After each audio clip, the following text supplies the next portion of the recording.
In the heart of the vast Sahel, where golden dunes kiss the edges of lush river valleys, a lineage of wandering storytellers known as the Griots thrived.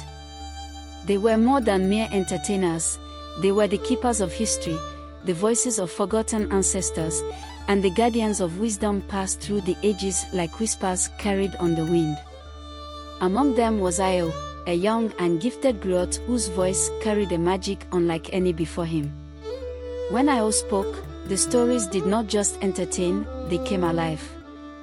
Listeners could see heroes rise from the dust, feel the heat of battle upon their skin, and hear the whispered secrets of spirits long departed. He wandered from village to village, weaving tales that made the elders weep with memory and the young dream of greatness. One fateful evening, in the bustling market of Kofa, Io stood upon a wooden platform, his voice rising like a drumbeat in the warm night air. The villagers gathered, their eyes wide, their ears eager for the adventure he painted with words. But among the crowd, cloaked in shifting shadows, stood a figure that no one noticed, no one but Io. A scent of burning embers filled his nostrils, and the air thickened like a storm brewing in the distance. He knew then that the figure before him was no man but the Ekwensu, a cunning, shape-shifting spirit known to test the will of mortals. The spirit's eyes gleamed like twin coals, and its voice slithered into Io's ears like a whisper from another world. "You wield great power, Griot," the Ekwensu murmured, its voice both beautiful and terrible. "But what is a story without the one who tells it?" Io's heart pounded. He had heard of spirits that stole voices, trapping them in gourds or whispering winds. He knew that if he lost his gift, the stories would die, and with them, the memory of those who came before.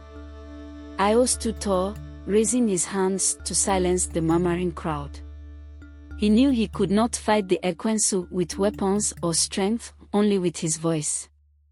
And so, he began to weave a tale. He spoke of a warrior who could not be defeated, a hunter who could not be caught, and a spirit who believed itself invincible but met its end through the cunning words of a storyteller. The marketplace trembled. The stars overhead flickered. The Ekwensu snarled, its form shifting like smoke. It tried to twist Io's words, to weave its own dark tale in return, but Io was faster, louder, stronger. His voice rose like a storm, and with one final, thunderous word, the Ekwensu was gone. Though victorious, Io felt something was amiss. A strange silence followed him after that night. Birds no longer sang when he entered the village, and the wind carried whispers he could not decipher. Then, one evening, while resting beneath a great baobab tree, an old woman approached him. Her eyes were clouded with age, but her voice carried the weight of prophecy. "The Ekwensu does not simply disappear," she said. "It lingers, waiting, casting a shadow over the soul that defied it." Io felt an unseen weight press upon his shoulders. The old woman placed a small gourd in his hands. "Inside is a fragment of its spirit.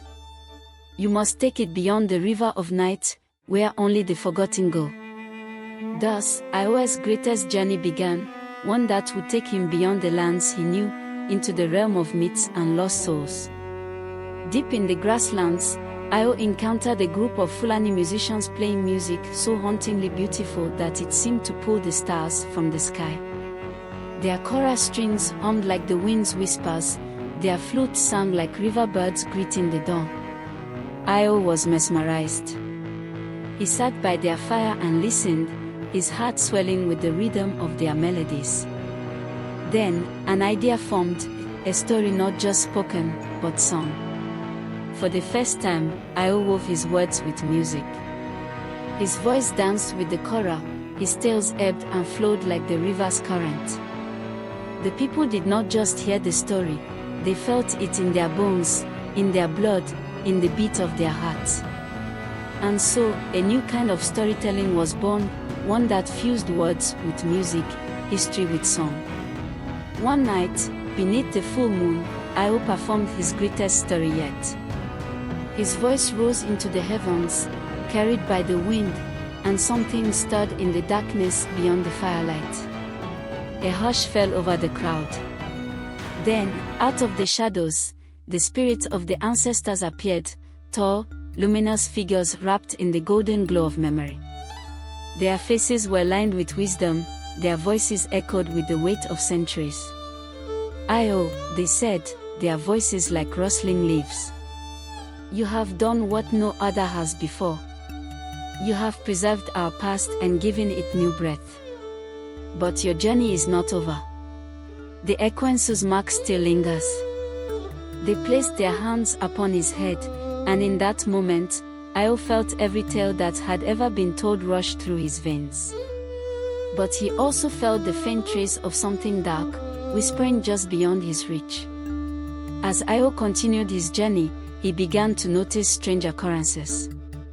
His shadow stretched longer than it should have, even under the midday sun. At night, whispers curled through the wind, calling his name. He knew the Ekwensu had not been truly vanquished. It was watching, waiting, growing stronger. One evening, as he rested by a quiet stream, he saw movement in the water. A reflection that was not his own. The Ekwensu's voice slithered forth. You carry my spirit, Griot, it whispered. You cannot outrun me forever. Io clenched the gourd, now growing warm in his hands. He realized then that to rid himself of the Ekwensu, he would not only have to reach the river of night, he would have to confront the spirit once more, in its true form. And so, his journey stretched beyond time, beyond legend, beyond even death itself. Io, the last and greatest Griot, walked forever between the worlds of the living and the dead, weaving stories that held the power to defy darkness itself. His voice, eternal and unyielding, carried the memory of all who had come before, ensuring that no tale, no ancestor, and no truth would ever be forgotten. And as long as his voice lived, so too would the stories. So too would the ancestors. So too would the Griot song. Thank you for watching, hope you liked the story. Please like, share, and subscribe now for more entertaining and enchanting stories with us. And also comment below, let us know what you think about the story.